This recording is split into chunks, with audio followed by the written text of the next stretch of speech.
Ensaymada has a Spanish-sounding name because, well, its roots come from Mallorca, Spain. And with Spanish colonization, the ensaymada found its way to the Philippines. Now, I don't know much about the Mallorca version of this bread, but I do know that the Filipino version of ensaymada has pillowy soft dough with lots and lots of butter and sugar. A few notes before we start. We're actually not going to make this ensaymada dough using brioche tins. We're going to be using just a normal baking pan because, well, I'm guessing not a lot of you have brioche tins at home that you use regularly. And also, you can make this dough by hand, but I recommend using a stand mixer because if you do it with your hands, it's going to take a long time to knead.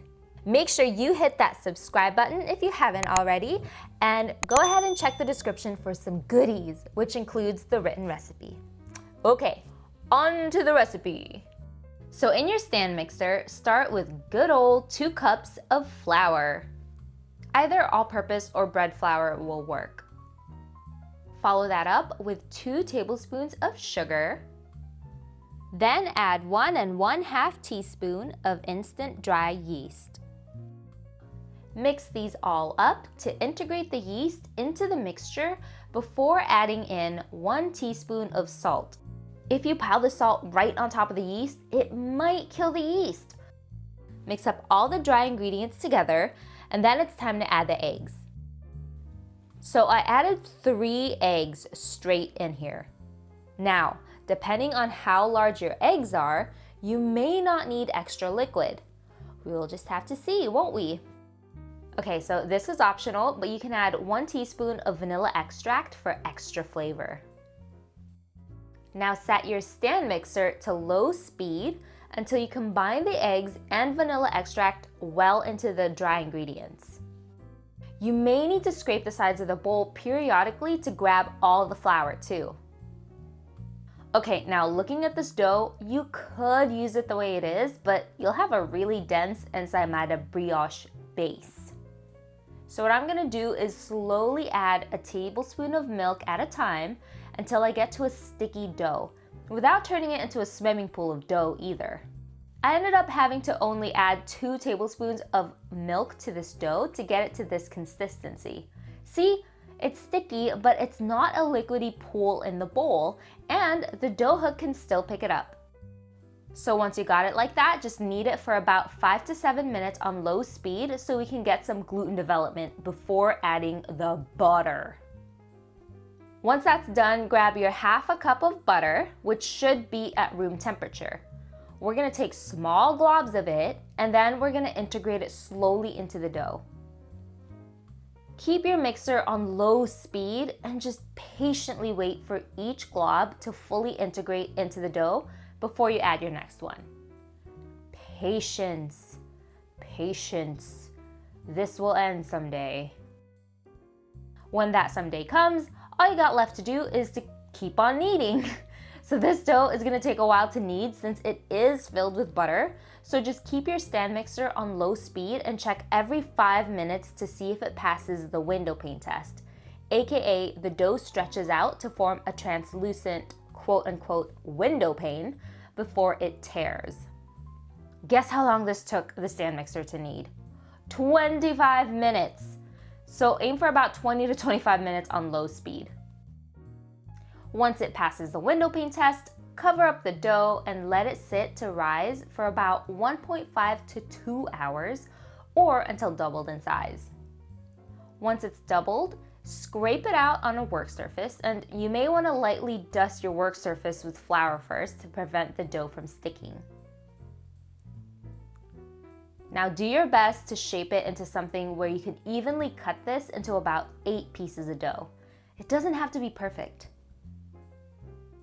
At this point, you can either form these into balls, or you can do the swirly ensaymada shape, almost like a cinnamon roll. Totally up to you. I wanted to do the swirly shape, so all I did was took a piece of dough and flattened out a piece lengthwise with a rolling pin, and then just rolled it up into a swirl. If it ends up being tall, just lightly squish it down. Again, they don't have to be perfect. Make sure you grab a baking vessel, preferably a baking dish that can snuggle your super squishy dough. Use either oil or butter to grease it just in case these stick. But this dough has so much butter in it, I doubt if it would anyway. Place your shaped dough pieces in your baking vessel of choice, making sure to leave some room for growth in between them since these guys will double in size again. Now keep repeating the shaping until you're done, and then cover this with a large trash bag to give room for the dough to rise. We're gonna wait until these double in size again because we want these to be big and poofy so it's got a fluffy texture after it bakes. Kinda like this. Yeah, they're teetering all over the place. That's what happens when you get this super hydrated and sticky dough and you don't have brioche tins. But hey, it's still gonna taste super yummy. So preheat your oven to 350 degrees Fahrenheit or 175 degrees Celsius and stick these in there to bake for about 20 to 25 minutes or until the tops are golden brown. Now all that's left to do is wait for this to cool down so we can add our toppings. Let's make the buttercream that goes on top. So this is simple. It's just 1/4 cup of soft room temperature butter combined with 1/4 cup of sugar. Mix these two up as well as you can until the sugar integrates into the butter. Once the brioche has fully cooled down, slather this buttercream on top, covering all the top of the brioche with sugary, buttery goodness. And to seal the deal, we're gonna shred some cheese on top. Cheddar cheese works well, or even processed cheese. But if you're gonna use soft processed cheese, I recommend freezing it for a few minutes so it can firm up, which makes it a lot easier to shred on top of your ensaymada. I like having a lot of cheese on my ensaymada, but it did end up looking like mac and cheese.